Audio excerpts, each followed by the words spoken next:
Tamam.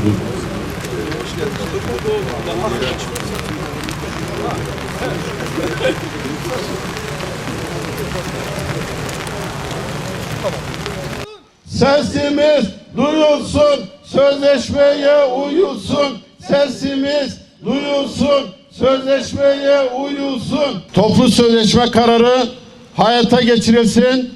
Üniversite idari personeline yer değişikliği hakkı verilsin. 657 sayılı Devlet Memurları Kanunu'na tabi olarak istihdam edilen üniversite idari personeli kadro ve pozisyon unvanları itibariyle her bir üniversitede aynı yeterliliğe sahip olarak aynı işleri yapmalarına rağmen bakanlık ve taşra teşkilatı bulunan diğer merkezi kamu kurum ve kuruluşlarında çalışan idari personelin yer değişikliği, iller arasında tayin olma hakkı, benzeri durumlar idari personelimizin hakkı olarak şu an görülmemektedir. Üniversite idari personelinin bir diğer üniversiteye yer değişikliği yapabilmesi, kadrosunun bulunduğu üniversitenin iznine bağlıdır. Bu iznin verilmemesi uzun davalara neden olmakta. Çoğu zaman yer değiştirmek istenen üniversite problem yaşamaktadır. Hali hazırda çoğu üniversite diğer üniversitelere yer değişikliği yapmak isteyen idari personelinin bu taleplerini yönerge aracılığıyla düzenlemektedir. Bu yönergeler de yer değişikliği yapmak isteyen idari personel için asgari görev yapma süresi, kadro unvanı, hizmet sınıfı bazında kontenjan, geçerli mazeretler ve benzeri şartlar aramaktadır. Ancak bu yönergeler de uygulama birliği sağlanmadığı gibi diğer üniversiteleri bağlayıcı hükümler tesis etmediği de açıktır. 2547 sayılı Yükseköğretim Kanunu'nun 52. maddesinin F bendindeki üniversitelerdeki görevli memur ve diğer kamu görevlilerinin Yükseköğretim Kurulu Başkanı tarafından yükseköğretim üst kuruluşları veya yükseköğretim kurumları arasında atanabilecekleri hükmü bulunmaktadır.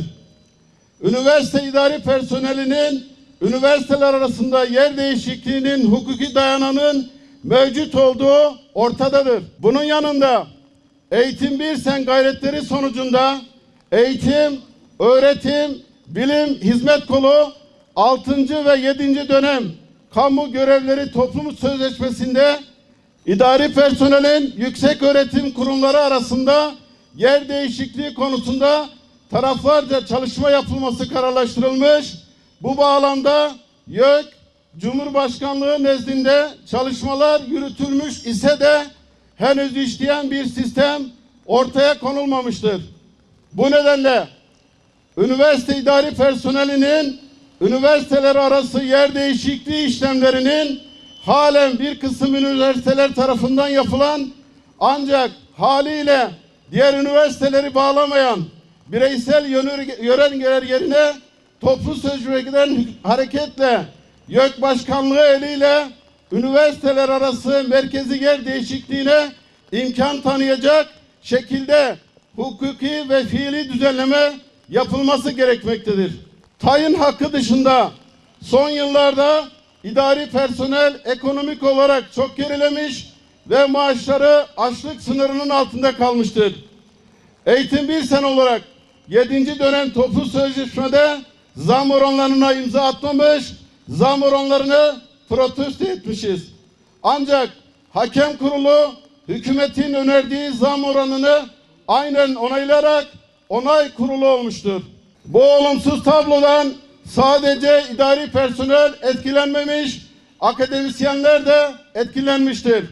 Öğretim elemanları eşit işe eşit ücret uygulaması olarak bilinen 660 sayılı kanun hükmünde kararnamenin düzenlenmesinde en fazla ihmal edilen kesim olarak ücretlerinde diğer meslek gruplarıyla orantılı bir artış gerçekleşmemiş nadir meslek gruplarından biridir. Bu durum üniversite camiasında ve kamuoyunda çalışma hayatındaki kamu yönetimine ve adalete olan güveni ciddi ölçüde zedelemiştir.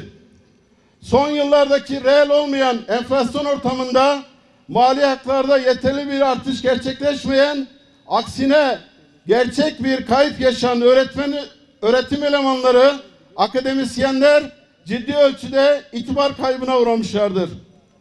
Akademik personelin hem kendi içinde hem de diğer mesleklerle yapılan kıyaslamalarda maaş düzeyi ekseninde mağduriyet ve mali haklar bakımında da sınırlılık yaşadığını söylemek yanlış olmayacaktır. Bu itibarla öğretim elemanlarının mali haklarında artış sağlanması yönünde bir düzenleme yapılması zorunludur.